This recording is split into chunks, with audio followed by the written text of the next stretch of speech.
শরীর যতই খারাপ থাকুক, মন যদি ভালো থাকে তাও তাড়াতাড়ি সুস্থ হয়ে ওঠার জন্য একটা শক্তি পাওয়া যায়। কিন্তু আজ সকাল সকালই মনটা এমন খারাপ হলো, মন ভালো করতে চলে এসেছি আমি আমার গাছগুলোর কাছে। এই দিকের করিডোরটা পরিষ্কার করে আমি এখানেই গাছ রেখেছি, না হলে ছোট্ট একটু জায়গায় বেশি জঙ্গল মনে হতো। আমি অসুস্থ থাকা সত্ত্বেও তাড়াতাড়ি সুস্থ হয়ে ওঠার চেষ্টা করছিলাম, কারণ সামনেই আছে গণেশ চতুর্থী আর আমি তো গণেশ ভাইয়ের পুজো করি, কিন্তু এবার আমি আর সেটা করতে পারবো না, কারণ আমাদের রিলেটিভের মধ্যে একটা নতুন অতিথি এসেছে, একটা ছোট্ট রাজকুমারী এসেছে, সেজন্য তো কয়েকদিন পুজো দেওয়া সন্ধ্যা দেওয়া সবই বন্ধ। তাই এবার আমি গণেশ চতুর্থীটা করতে পারবো না।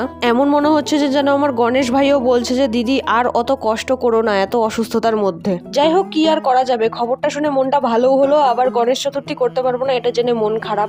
আর মন ভালো করার সব থেকে ভালো উপায় হচ্ছে গাছপালা, আর বিশেষ করে এই গাছ আর ফুল। যতই আমি গাছগুলো কেটে অন্য জায়গায় লাগাই, সেখানেও গাছগুলো তাড়াতাড়ি বড় হয়ে যায়, আবার এগুলো ঝাপড়ি ঝুপড়ি হয়ে তাড়াতাড়ি বড় হয়ে যায়। আর এত সুন্দর ফুল দেখে তো আরো মন ভালো হয়ে যায়।